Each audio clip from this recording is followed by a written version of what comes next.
Après ce message, tu dois te marier. Amen. Dis-moi amen bien. Tu dois te marier. Regardez, dans le deuxième test, vous allez comprendre quelque chose. Parce que beaucoup de personnes se disent, homme de Dieu, je veux me marier, mais malheureusement, je ne trouve pas la bonne personne. Il y a un problème. Tu ne peux pas dire que tu ne trouves pas la bonne personne. Le problème, c'est que tu as trop d'exigences. Le problème, c'est que ton standard est trop élevé. Lisez bien la parole de Dieu. Abraham dit, va chercher une femme, va dans tel lieu et trouve une femme, prends-la. Mais toi, ton standard est tellement élevé, c'est Brad Pitt que tu veux. Il y a combien de Brad Pitt sur la terre ici? Il y a combien de Chris Brown? Il y a combien d'Angelina Jolie sur cette terre? Il y a combien de Beyoncé? Souvent, tu peux prendre une mini Beyoncé où les gens disent, mais ça, elle n'est rien. Au fur et à mesure, elle peut devenir au goût ou il peut devenir à ton goût. Parce que tu es un faiseur de roi et tu es un faiseur de princesse au nom de Jésus. Est-ce que quelqu'un comprend de quoi je parle? Oh, je suis en train de prophétiser sur ta destinée et je suis en train d'annoncer ton mariage au nom de Jésus. Si tu te tiens debout, tu dis amen, cette pensée est pour toi. Dis un amen comme le tonnerre. Vous savez, vous avez besoin impérativement de pouvoir entrer dans les liens sacrés du mariage. C'est impératif. Et regardez ce qui se passe ici. La Bible dit clairement que pour avoir la femme ou encore l'homme de sa destinée, il faut aller dans un lieu. Ce n'est pas partout, c'est dans un lieu. Mais d'aller dans mon pays. Ce n'est pas dans le pays de l'autre personne ou d'une autre personne. C'est dans quel pays? Dans mon pays. Et pays ici ne fait pas partie de ton lieu de naissance. Pays ici fait allusion à ton esprit. Celui qui a le même esprit que toi. On n'a pas parlé ici, où Dieu ne parle pas ici de la chair. Dieu parle du pays. Et ton pays, c'est quoi? C'est le royaume des cieux. Ton pays, c'est le ciel. Ton pays, c'est l'église. Ton pays, c'est un chrétien. C'est une chrétienne. Quelqu'un qui a au moins la crainte de Dieu. Maintenant, toi, tu es parti tomber sur un païen. Sur une païenne. Et maintenant, tu te plains, tu dis non, toujours, elle me crée des problèmes. Mais elle te crée des problèmes parce que tu sais où tu l'as rencontrée. La Bible a dit ici, d'aller où ça? Dans mon pays. Dans mon pays, mais aussi dans ma patrie. Le pays, ce sont les limites. La patrie, c'est l'âme. Amen. Lorsqu'on parle de pays, on fait allusion à des limites. Amen. La France peut continuer jusqu'au Cameroun, mais malheureusement, à cause des limites, la France n'est pas le Cameroun. Le Cameroun peut continuer jusqu'en Algérie, mais à cause des limites, le Cameroun n'est pas l'Algérie. Quelqu'un avec moi? Donc, lorsqu'on parle d'un pays, on fait allusion à des limites. Amen. Donc, toi, tu as une zone de juridiction, c'est l'église, c'est le ciel. Amen. Donc, Dieu dit, va prendre dans l'église. Va regarder un chrétien, un frère qui est quelque part, une soeur, prends-la, il faut l'épouser. Depuis tu réfléchis et tu es en train de pécher contre Dieu. Ça ne glorifie pas le nom de l'Éternel. Prends un chrétien quelque part, prends une chrétienne quelque part, épouse-la, épouse-le. Et puis commencez à prospérer et à grandir. Ton standard est trop élevé. Moi, j'attends d'abord celui qui a déjà la BMW, jet privé, yacht. Mais tu vas attendre longtemps. Parce que ceux qui ont déjà yacht là, eux, ils ont galéré avec une autre fille. Donc toi, tu es la tisa du quartier. Tu es la petite copine et la maîtresse. Donc tu dois comprendre comment Dieu fonctionne. Tu es obligé d'aller prendre quelqu'un, même s'il n'est pas à ta taille. Dieu va l'allonger après. Dis-moi un amen bien.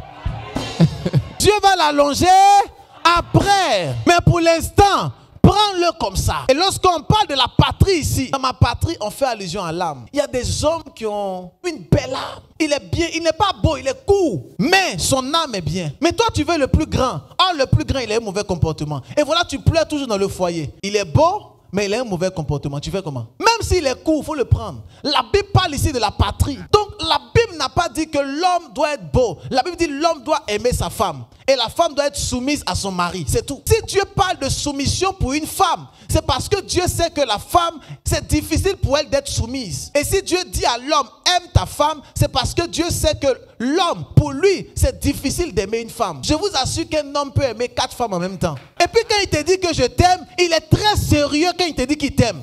Mais le même je t'aime là, il a déjà dit ça à 3 filles. Il était sérieux aussi. Il était sérieux partout. Et puis il aime les 4 en même temps. Voilà pourquoi Dieu lui dit aime ta femme. En d'autres termes, Dieu sait que pour un homme c'est difficile d'aimer une seule femme. Mais tu dois te concentrer afin d'aimer une seule femme. Et la femme, Dieu sait que c'est difficile pour une femme d'être soumise. Voilà pourquoi il écrit femme, sois soumise à ton mari. Dieu ne peut pas donner une ordonnance à quelqu'un qui sait qu'il peut le faire. Dieu sait que moi j'ai un temps de prière, je passe du temps et puis il me dit il faut prier. C'est pas possible parce qu'il sait que je prie beaucoup déjà. Mais ce qu'il sait que je ne sais pas faire, c'est ce qu'il me dira de faire afin de me challenger et afin de me transformer. Donc lorsque Dieu dit à une femme Sois soumise, c'est parce que Dieu sait que les femmes en elles-mêmes, il n'y a pas l'ADN de la soumission. L'ADN de la soumission n'existe pas dans la femme. Mais lorsqu'une femme est soumise, elle entre dans une bénédiction surnaturelle exceptionnelle. Célibataire, marie-toi. Célibataire, marie-toi. Amen. Célibataire, marie-toi. Amen. Célibataire, marie-toi.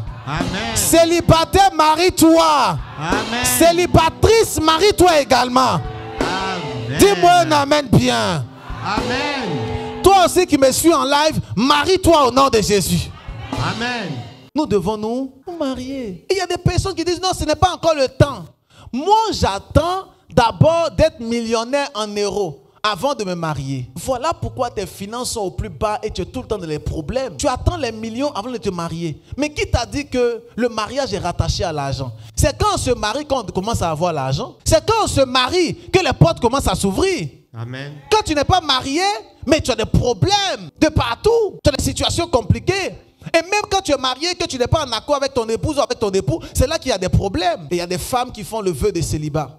Les hommes m'ont tellement blessé, moi je préfère rester seul. J'attends le temps de Dieu. Tu attends le temps de Dieu. Abraham qui avait la foi plus que toi, Abraham dit va chercher ta femme. Abraham est le père de la foi. Abraham dit à son fils, va faire quoi? Va chercher ta femme. Parce que pour trouver la femme, on la cherche. Pour trouver son mari, il faut le chercher. Je vous dis généralement, il n'existe pas de mari par Amazon. Le mari ne viendra pas un jour par Amazon. Klinglang, c'est moi, le beau garçon avec les tablettes. On m'a livré aujourd'hui. On se marie demain. Ça n'existe pas. Tout le temps cloîtré à la maison, dans les 4 murs, en train de manger, dormir, aller au travail. Mais tu vas te marier quand? Et quand on veut te draguer un peu dans le métro, les écouteurs sont dans tes oreilles. Et le monsieur lui-même, il a peur de t'approcher parce que tu as les écouteurs. Tu n'es pas dragable. Tu ne ressens pas à quelqu'un qu'on peut approcher. Après ce culte, que l'Éternel ouvre la porte de ton mariage. Oh, dis-moi un amen bien. Amen. Que l'Éternel ouvre la porte de ton mariage. Amen. Que Dieu te donne un bon époux et une bonne femme. Dis amen comme le tonnerre s'il te plaît. Amen.